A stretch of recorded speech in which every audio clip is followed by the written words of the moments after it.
3 जना महिला लानुपर्ने थियो, 1 जना खस आर्यबाट लगेका छौँ भने 2 जना सुदूरपश्चिमबाट 1 जना र तपाईँको चाहिँ मधेसबाट 1 जना लगेका छौँ। धेरैले मलाई आरोप लाउने गर्छन्, अर्को साम्पाङ जातिवादी आफ्नालाई मात्रै हेर्छ भन्ने कुरा एक ठाउँमा हो, गरेर देखाउने कुराहरू। यदि म त्यस्तो जातिवादी थिएछु भने हैन, मेरो आफ्नै मात्रै हेर्नु पर्ने थिएछ भने मैले त्यही खालको व्यवहार गर्छु। त्यो क्षेत्रबाट त हामीलाई भोट पनि त्यत्रो आएको त होइन, तर भोट आएको नि नआएको श्रम संस्कृतिले हैन त्यो क्षेत्रलाई पनि न्याय गरेको छ।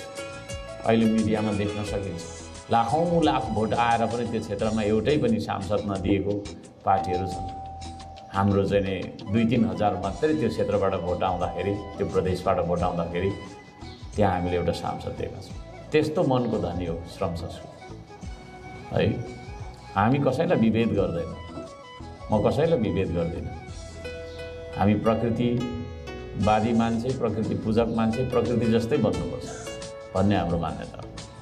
जनकपुरको 1 जना 25 वर्षको भर्खरको युवतीलाई हामीले सांसद बनाएको छौँ है।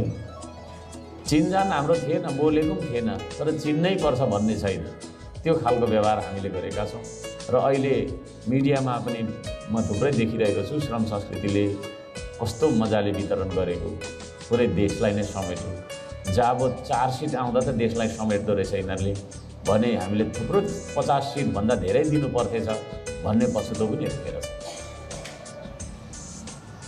तर कुनै तपाईँको चाहिँ दलहरू, अब नाम म लिनुले लाखौँ लाख, 20औं लाख, 25औं लाख भोट पाउँदाखेरि पनि जाति समुदायहरूलाई नसमेटेको कुराहरू पनि हामी कहाँ छौँ।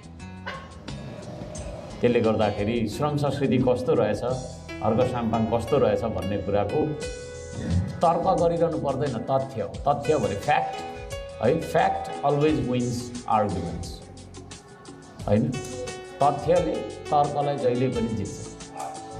तर्क हामी गर्न सक्छौँ, बेसरी तर्क गर्न सक्छौँ, तर तथ्य भनेको तथ्य हो। तथ्य भनेको हैन, तथ्य नै हो। पानीलाई हामीले जति नै तर्क गरेर पनि तेल बनाउन सक्दैनौँ, तेललाई जति नै तर्क गरेर पनि हामी बहस गरेर पनि हामी पानी बनाउन सक्दैनौँ। त्यसले गर्दा फ्याक्टमा श्रम संस्कृति कस्तो हो, श्रम संस्कृति जातिवादी नै हो कि, श्रम संस्कृति क्षेत्रवादी नै हो कि, श्रम संस्कृति समूहवादी नै हो कि श्रम संस्कृति चाहिँ राष्ट्रवादी हो भन्ने कुरा त अहिले हामीले चाहिँ देखाएको थियो। मात्र 4वटा सिट कहाँ वितरण गर्यौँ भन्ने कुराले प्रमाणित गर्यो। हामीले दलितलाई सम्बोधन